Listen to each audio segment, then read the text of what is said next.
The Disappearance of Elisa Lam. I still remember the first time I saw that video. It was somewhere past midnight, the kind of hour when the world is quiet enough for strange things to slip in unnoticed. I clicked play, expecting another grainy piece of internet weirdness, but what I saw kept me frozen in front of the screen. A young woman in a red hoodie stood in an elevator at the Cecil Hotel, downtown Los Angeles.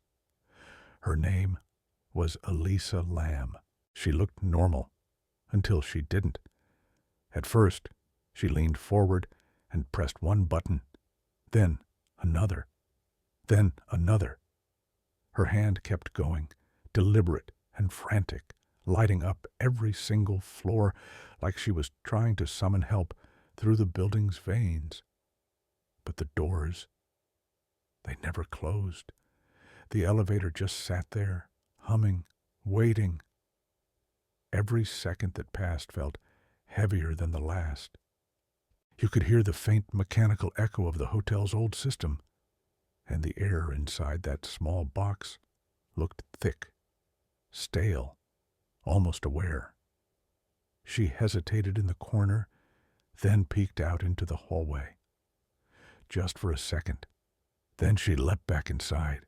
It looked playful for half a heartbeat, but there was fear hiding under that motion, the kind that tightens your stomach. Elisa darted to the corner, pressed herself flat against the wall, and then, as if answering an unseen signal, she stepped out again.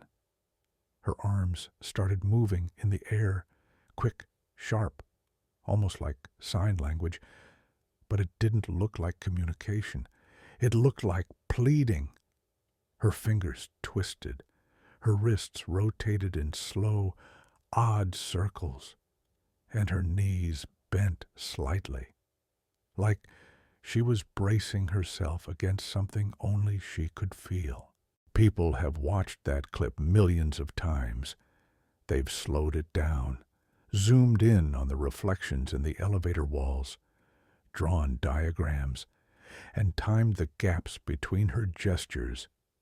Every person who's ever seen it seems to notice something new. Her shoes, the shadows, the way her hands stiffen mid-motion. Some claim they can see another figure just out of frame, a flicker in the mirror, a sleeve brushing past the doorway. Others swear the tape itself was edited, that someone removed seconds, maybe even minutes. The timestamp jumps, the color shifts, and sometimes her movements look just slightly unnatural. When I watch it, I don't see a ghost or a demon. I see panic layered over confusion, the kind of fear that makes you question your own senses. Maybe she was hiding from a real person. Maybe it was her own mind chasing her. Or maybe, just maybe, it was something that couldn't be explained by either. Whatever it was, you can feel it pressing in on her, trapping her in that narrow metal box, like the walls were breathing with her. Eventually, she steps out one last time. Her head tilts slightly, as if listening. She walks away, casual, calm even, and then the elevator doors finally close. That's the moment that gets me every time. It's like the building waited for her to leave, as if it was in on something. For days after I first saw it, I couldn't stop thinking about her. I kept replaying those 4 minutes, wondering what happened right after the footage ended. Because it's not the video itself that haunts you. It's the silence that follows it. The unanswered questions. The space between her last step out of the frame and the discovery that came weeks later, when guests began complaining about the taste of their tap water. That elevator became a kind of doorway, not just for Elisa, but for everyone who watched her story unfold.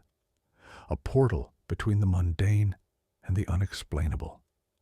And even now, more than a decade later, that footage still has the power to crawl under your skin. Because deep down, we all know what fear looks like. We just don't expect to watch it in real time and feel it looking back at us. Long before Elisa Lam ever set foot in that elevator, the Cecil Hotel already had a story to tell, and it wasn't a kind one. Standing tall on Main Street in downtown Los Angeles, it opened in 1927 as a glamorous destination for business travelers and tourists. Marble floors, stained glass windows, an ornate lobby. It was built for luxury. But like the city around it, the hotel changed fast. The Great Depression hit. The neighborhood decayed. And by the 1950s, the Cecil had become something else entirely, a place where people went when they had nowhere left to go. The hotel sits on the edge of Skid Row, one of the roughest neighborhoods in America. Thousands of homeless, addicted, and mentally ill people wander the surrounding streets. Inside the hotel, rooms were cheap, transient, and often rented by the week or even the hour. You'd find travelers next door to long-term residents, addicts sleeping a few doors down from tourists who didn't know what they'd booked. There was always noise, sirens, shouting, the hum of chaos outside. And yet, behind those walls, it stayed eerily quiet. Too quiet. Over the decades, the Cecil became infamous for all the wrong reasons. Countless suicides, a string of murders, people vanishing without a trace. Some guests jumped from upper floors. Others were found inside their rooms, gone for days before anyone noticed. In the 1980s, serial killers stayed there, actual serial killers. Richard Ramirez, known as the Night Stalker, lived there while terrorizing Los Angeles. He'd return from his crimes, covered in blood, walk through the lobby in dirty clothes, and no one batted an eye.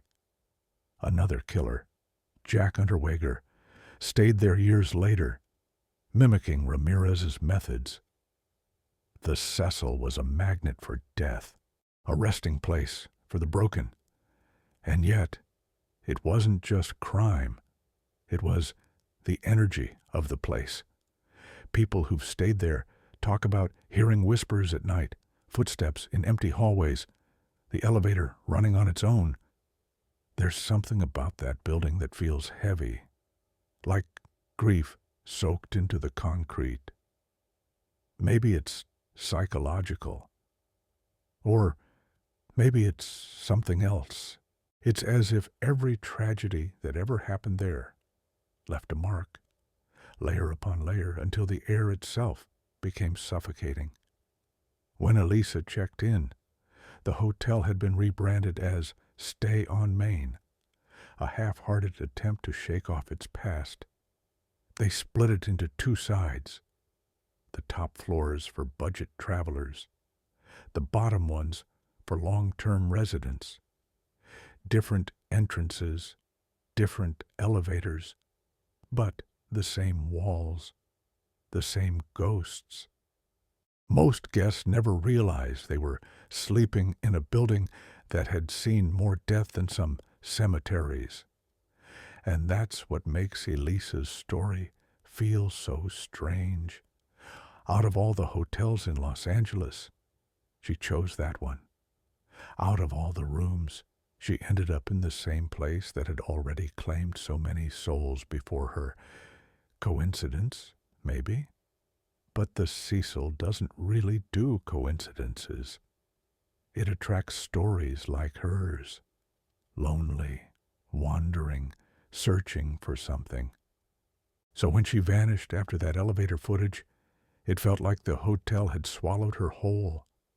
as if history had simply reached out and taken one more person in. And the scariest part, no one noticed, not for weeks. Before the world knew her as the girl in the elevator, Elisa Lam was just a 21-year-old college student from Vancouver. Her friends described her as funny, curious, and endlessly introspective.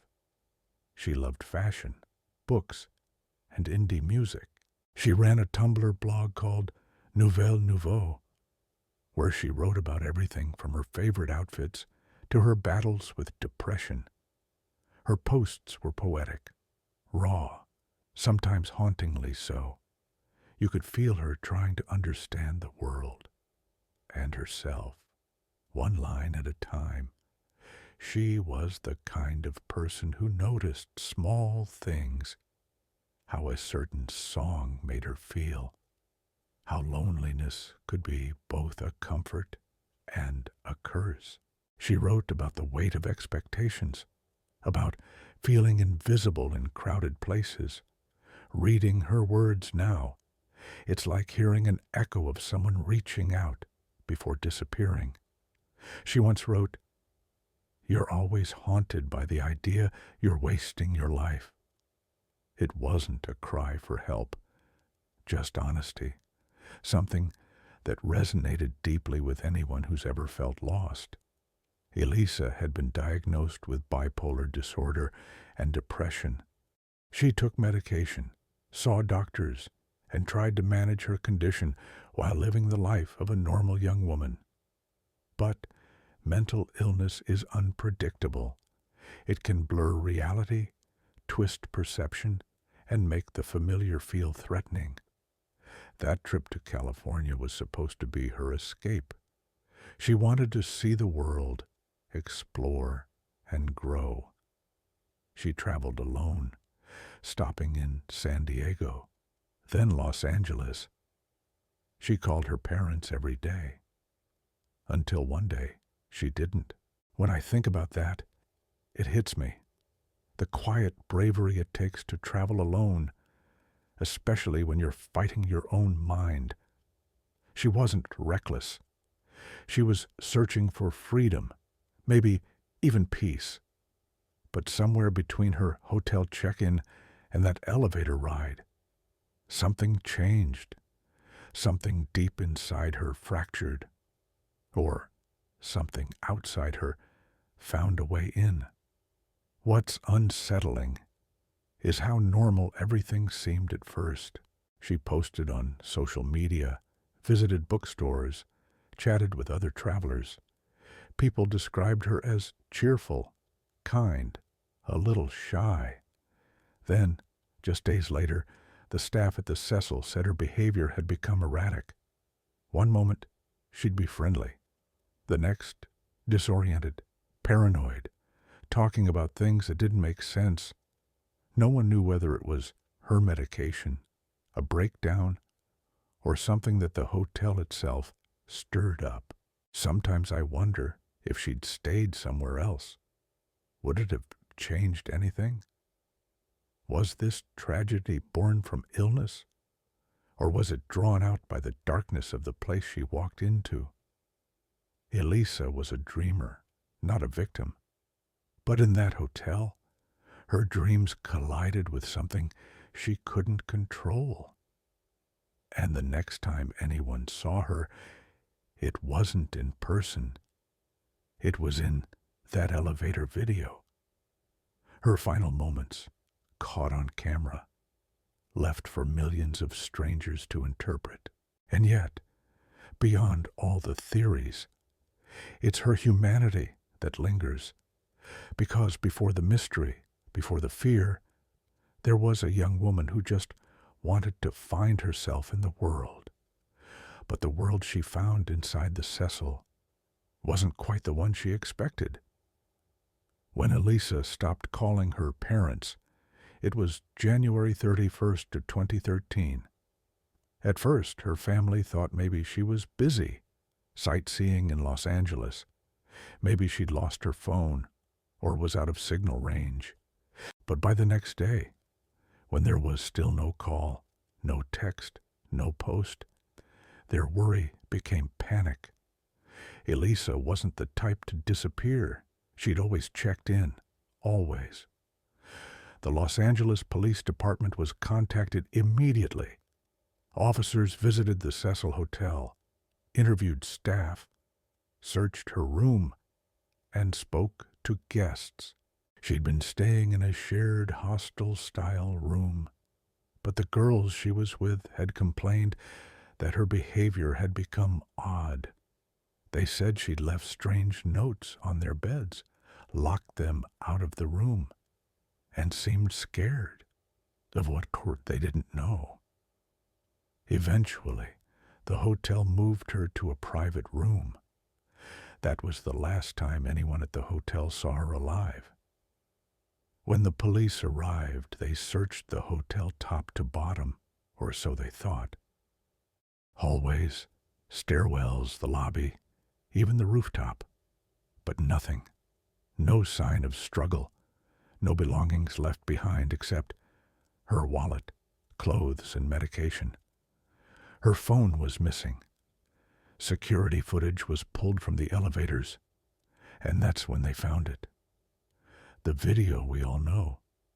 The last moments she was ever seen.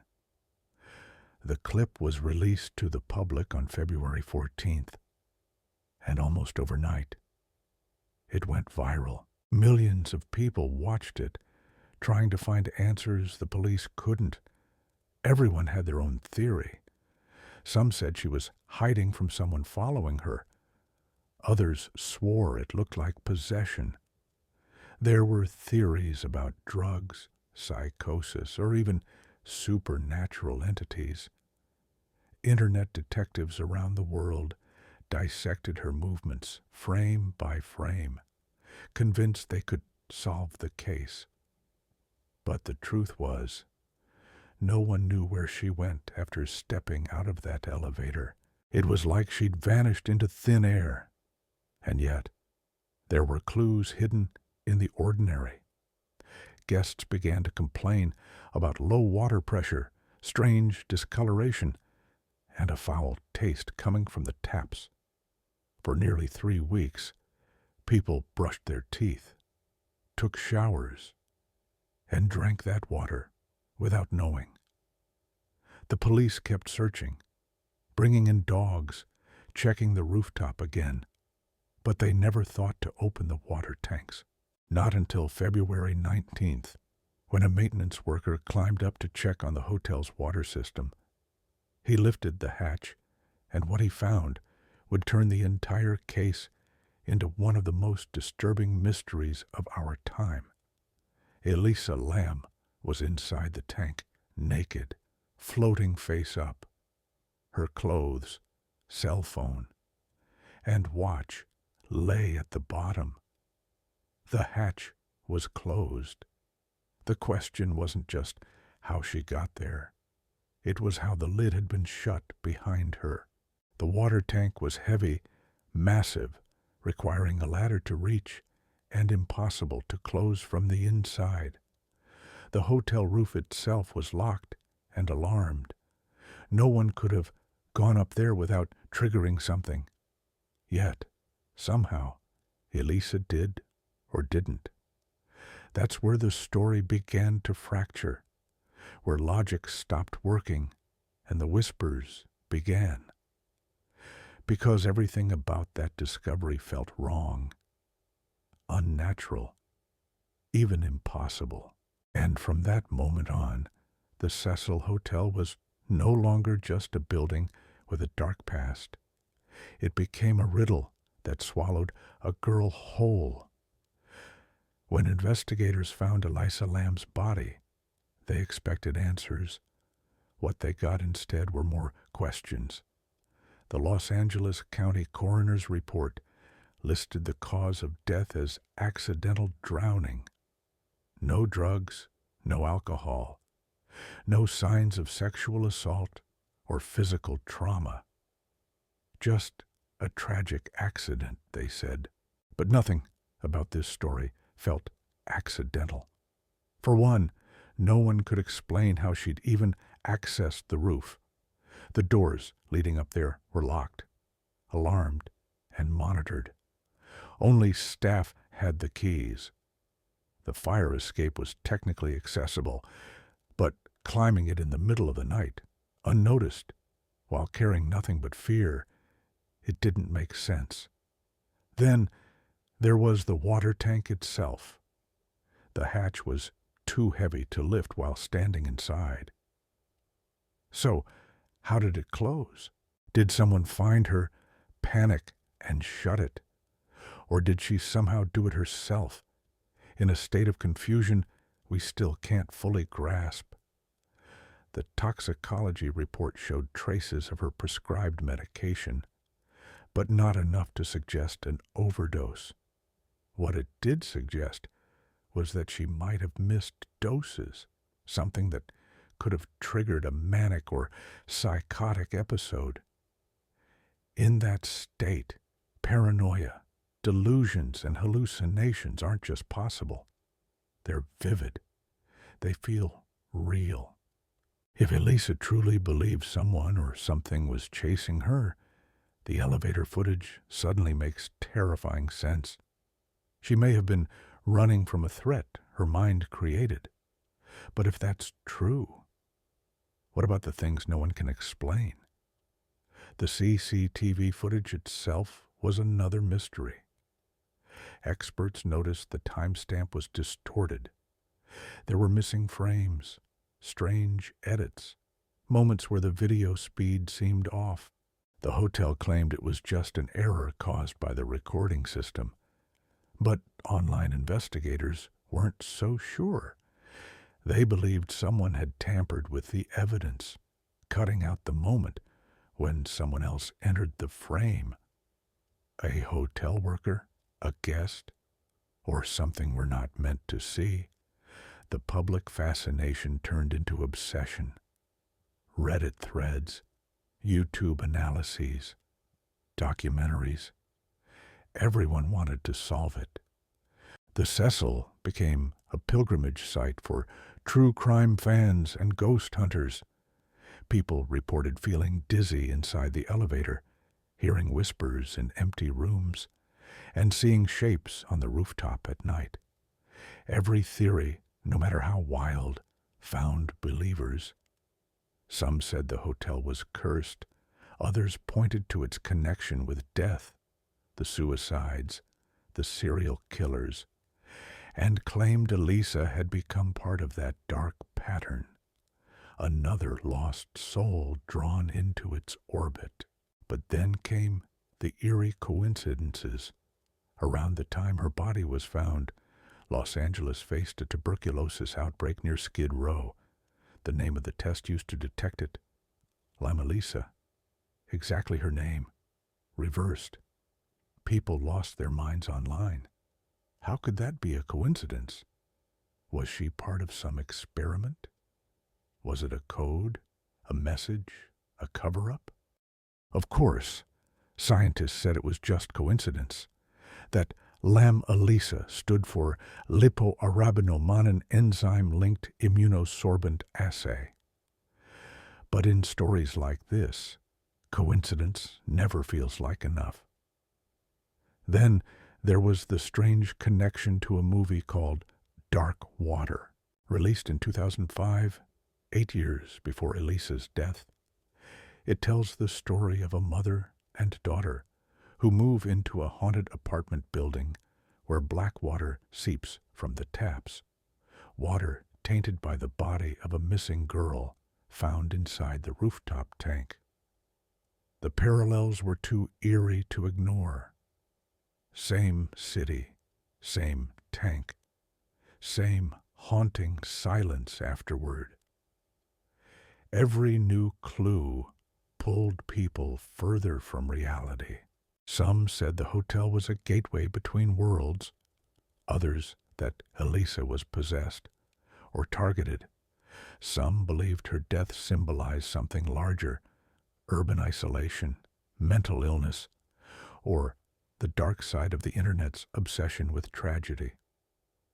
But the hardest theory to face was also the simplest, that no one hurt her, no one stalked her, no one followed her, that everything she experienced came from within. And if that's true, then the real horror isn't supernatural at all. It's psychological. It's the reminder that the scariest places aren't always haunted buildings. They're our own minds when they turn against us. Still, even knowing that, the unease doesn't fade. Because if Elisa Lam's death was truly accidental, why does it feel like the story itself refuses to die? You'd think that after the autopsy report, the case would finally rest, that the world would move on, letting Elisa's family grieve in peace. But that's not how the internet works.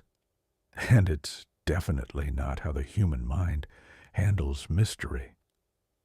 When answers don't satisfy the fear, people start making their own. Within days of the elevator video release, online forums exploded.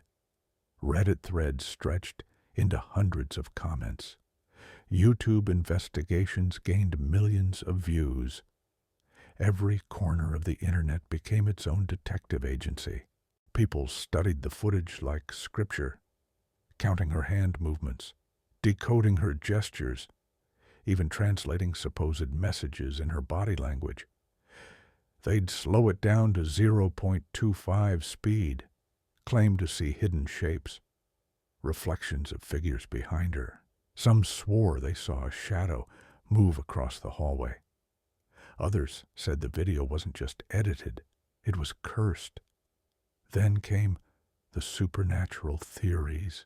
They said Elisa had encountered something she couldn't see, a presence that lived inside the Cecil. Ghost hunters pointed out that the elevator's strange behavior matched classic poltergeist patterns, the doors refusing to close, the unresponsive buttons, the mechanical glitching right as fear peaked. Some even tied it to Japanese elevator games, an urban ritual where players press a specific sequence of floors to open a gateway to another world. When Elisa pressed all those buttons in the video, it almost looked like she was performing that exact ritual, except she never came back. And if that sounds absurd, so did most of the story. But the more impossible it seemed, the more people wanted to believe. The Cecil Hotel became a shrine for darkness. Paranormal investigators set up cameras. Ghost tours began running through its hallways, and the hotel's reputation grew from tragic to legendary. Even after it was rebranded and closed for renovations, people stood outside the boarded doors, taking pictures, whispering her name, because for some, Elisa Lam wasn't just a person anymore. She'd become a symbol, a story too strange to end with logic. Conspiracy theories spread like wildfire. Some believed the hotel covered up foul play. Others claimed government involvement, linking the Lam-Elisa tuberculosis test to secret experiments. A few went even further, saying her death was a ritual sacrifice or part of an occult pattern connected to the building's dark past.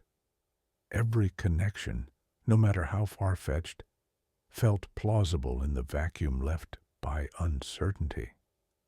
But maybe the strangest part of all was how personal people made it. Strangers across the world felt they knew Elisa. They read her Tumblr posts, her poems, her thoughts about life and loneliness. They built entire identities around understanding her pain. She became everyone's friend, sister, reflection. In a strange way, the internet resurrected her. But it wasn't the kind of life anyone deserves. It was digital immortality built from tragedy. Years later, when the crime scene The vanishing at the Cecil Hotel documentary hit Netflix. The case resurfaced again. New viewers, new theories, new outrage. Even though the evidence hadn't changed, the emotions did. People couldn't let it go, because deep down, no one wants to believe that something so terrifying could happen without reason. We crave patterns, closure, meaning.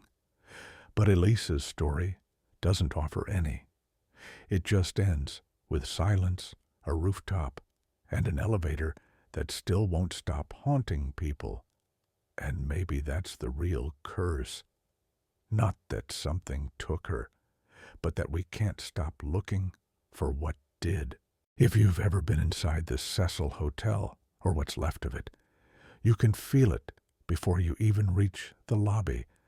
The air changes. The walls hum faintly, like they're carrying memories through the plaster. It's not just another old building. It's something that remembers.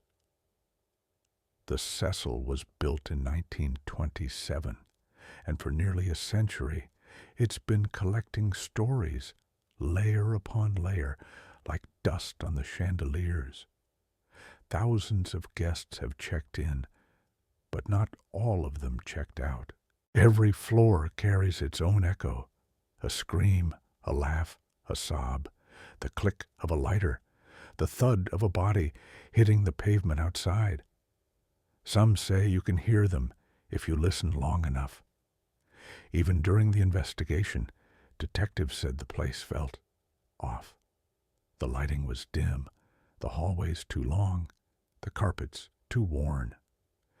Surveillance cameras caught flickers, shadows where no one stood. The elevators would open by themselves, doors sliding wide as if inviting someone invisible in. One officer said it was like the hotel knew what we were looking for and didn't want to give her back. The more I read about that building, the more it felt alive. As if it feeds on energy, the kind of energy that comes from people at their lowest. Desperation, grief, fear, all of it seeping into the walls like moisture.